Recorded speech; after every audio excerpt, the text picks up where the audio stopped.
धुळ्यात समस्त आंबेडकरी युवकांचा भव्य मोर्चा, महसूल अधिकाऱ्यावर हल्ला, पत्रकार मारहाण प्रकरणी कठोर कारवाई करण्याची मागणी। सहाय्यक महसूल अधिकारी सुरेश पायकराव यांच्यावर हल्ला करणाऱ्या विकी परदेशी व सहकाऱ्यांना अटक करून कठोर कारवाई करण्यात यावी। पायकराव यांच्यावर भ्रष्टाचाराचे आरोप करून त्यांची प्रतिमा मलिन करणाऱ्या अवैध धंदे करून गुटखा सम्राट आरोपी विकी परदेशी यांची जंगम मालमत्तेची संपत्तीची चौकशी करण्यात यावी। तसेच सिंदखेडा तालुक्यातील निसाणे गावातील पत्रकार जतन नगराडी यांना मारहाण करणाऱ्या सर्व आरोपींना कठोरात कठोर शासन करून कारवाई करण्यात यावी अशी मागणी आज धुळ्यात समस्त आंबेडकरी युवकांच्या वतीने जिल्हाधिकारी कार्यालयावर भव्य मोर्चा काढण्यात आला व मागणी करण्यात आली। या मोर्चाची सुरुवात शहरातील डॉक्टर बाबासाहेब आंबेडकर पुतळ्यास अभिवादन करून मोर्चाला सुरुवात झाली। तदनंतर मोर्चात आंबेडकरी तरुण तरुणी आणि महिला पुरुष वर्ग मोठ्या संख्येने शेकडोंच्या संख्येने सहभागी झाले होते। आग्रा रोड कराचीवाला कुंट महानगरपालिका हा मोर्चा जिल्हाधिकारी कार्यालयावर पोहोचल्यावर मोर्चातील प्रमुख व्यक्तींनी जिल्हाधिकाऱ्यांना निवेदन दिले। यावेळी या मोर्चात दादासाहेब गायकवाड चौक, भीमनगर मित्रमंडळ, डॉक्टर बाबासाहेब आंबेडकर चौक, आग्रा रोड, नीडा चौक, चंद्रमणी चौक, सिद्धार्थ नगर फाशीपूल, बाबा ग्रुप, चित्तोड नाका, संगमा चौक, महात्मा फुले नगर मोगलाई, चंदन नगर, सिद्धार्थ युवक मित्रमंडळ, रणाबाई आंबेडकर नगर देवपूर, आंबेडकर चौक, नकाने रोड, नवतरुण बौद्ध मित्रमंडळ, वलवाडी दैठणकर नगर, भीमशक्ती मित्रमंडळ, वलवाडी, परभणी वाडा मित्रमंडळ, वाडी भोकर, गौतम नगर, वलवाडी, पंचशील नगर, वलवाडी, पापा करात ग्रुप धुळे, नागसेन नगर देवपूर, प्रबुद्ध मित्रमंडळ, station road, Milind housing society, सर्व विविध कॉलनी परिसरातून धुळे शहरातून मोठ्या संख्येने आंबेडकरी जनसमुदाय युवक या मोर्चामध्ये सहभागी झाले होते।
आता आंदोलनकर्ते जर इथे आले कलेक्टरांना निवेदन देण्यासाठी तर साधारणतः काहीतरी 5 बरोबर, त्याच्यापेक्षा जर जास्त राहिले तर काय होतं?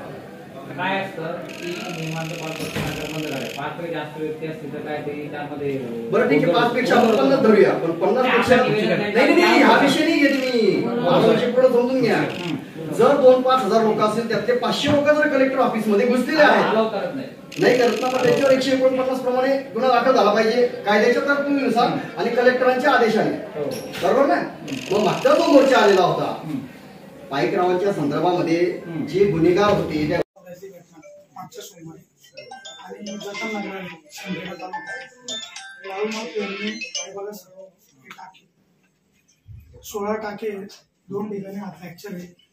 तरी पोलिसांनी वाढीव जो गुन्हा असतो जबाब नोंदल्यावर बी जे वाढीव कलम असतात ते वाढीव कलम लावले नाही. 6 आरोपीपैकी 4 आरोपींना अटक केलं, 2 आरोपी फरार. कुठे घडले? शिंदखेडा तालुक्यात निसावे गाव आणि गावामध्ये घडली का कुठे?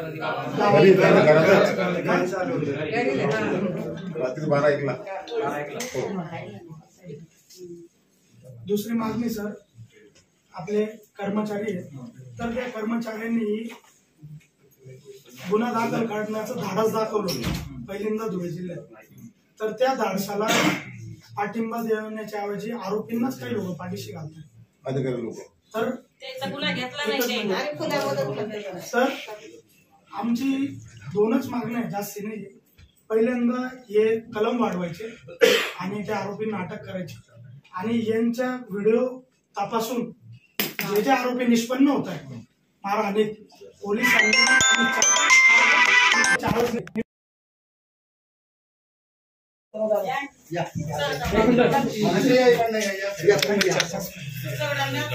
एक मिनिट तुम्ही हात काढून घ्या थोडं मागे तर हा इकडे हा फक्त बंद फक्त उभं इकडे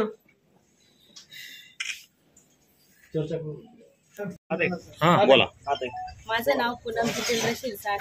आज 27 जानेवारी रोजी धुळे शहरात आंबेडकर समाजाने जो निषेध मोर्चा काढला होता, मागील आठवड्यात जे प्रशासकीय अधिकारी होते पाईकराव त्यांच्यावर जो राजकीय गावगुंडांनी जो हमला केलेला आहे त्याच्या निषेधार्थ आज आम्ही हा मोर्चा काढलेला आहे. तसंच शिंदखेडा तालुक्यातील जे नगराडे आहेत पत्रकार बंधू त्यांच्यावर देखील दलित समाजाचे त्यांच्यावर देखील भयाड हल्ला झालेला आहे. अशा गावगुंडांना कुठेतरी राजकीय पाठबळ मिळत आहे, तसेच प्रशासकीय अधिकाऱ्यांना पाठीशी घालण्याचा प्रयत्न करत आहे. आम्ही प्रशासनाला एकच विनंती करत आहे, ज्यांनी हा हल्ला घडवून आणलेला आहे त्यांची चौकशी व्हावी, ज्या अधिकाऱ्यांनी त्यांना पाठीशी घातलेली त्यांची फोन ट्रॅपिंग करण्यात यावी. असे वारंवार दलित समाजाचे असो या कुठल्याही समाजाचे असो अशा अधिकाऱ्यांवर जर हल्ला झाला, प्रशासन जर त्याची दखल घेत नसेल तर आमच्यासारखं सामान्य जनता ही त्यांच्यासाठी रस्त्यावर उतरून तीव्र स्वरूपाचे आंदोलन करीत आहे. आज त्यांचे कुटुंबातील सदस्य इथे उपस्थित आहे. आम्ही आज कलेक्टर साहेबांना निवेदन दिले. आमच्या विविध मागण्या आहेत. जे आरोपी आहेत ते सर्रासपणे धुळे शहरात वावरत आहे त्यांच्यावर कुठेतरी कडक कारवाई व्हायला पाहिजे व कुठेतरी हे हल्ले थांबवले पाहिजे असं आम्ही कलेक्टर साहेबांना निवेदनामार्फत दिलेलं आहे. जय भीम जय संविधान. एक मिनिट.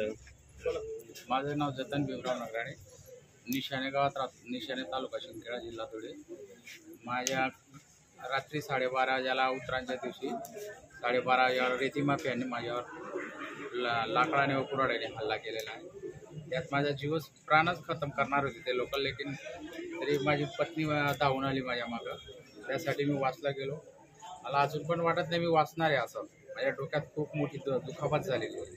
ते गावगुंड्यांना अटक करा आणि त्यांना मोक्या अंतर्गत काहीतरी लावा त्यांना, तरच हे होईल. जय भीम. नाव सांगा. सुरेश पाईकराव. दुसरं काय नाही, एवढंच आहे की मागणी की त्याच्या पोलिसांचा बंदोबस्त द्यावा, त्यांनी अटक करून टाकावं या लोकांना. आमचं सगळं झोप सुद्धा डोळ्याची उडून गेली आमच्यावाले. आमचा नुसता मानसिक ताण झालाय डोक्याला आमच्या. काय तपासणी तर तपासणी करून घ्या तुमची. हा आणि खोटे आरोप केलेले ते मानसिक सिद्ध करून दाखवा. आमचे काय खोटे काय केलं गुन्हा तर ते खोटे आरोप सिद्ध करून दाखवा. त्यांनी आमच्यावर नुसते आरोप केले. आमचे मुलं फिरतात दुकानावर याच्यावर जातात, तुझा बाप असा करतो, तुझा बाप तसा करता. आमच्या पोरांना जेवण सोडून दिलेलं आहे, रस्त्यावर फिरणं सोडून दिलेलं आहे. आमच्या माणसाने मानसिक त्रास झालेला आहे त्यांना.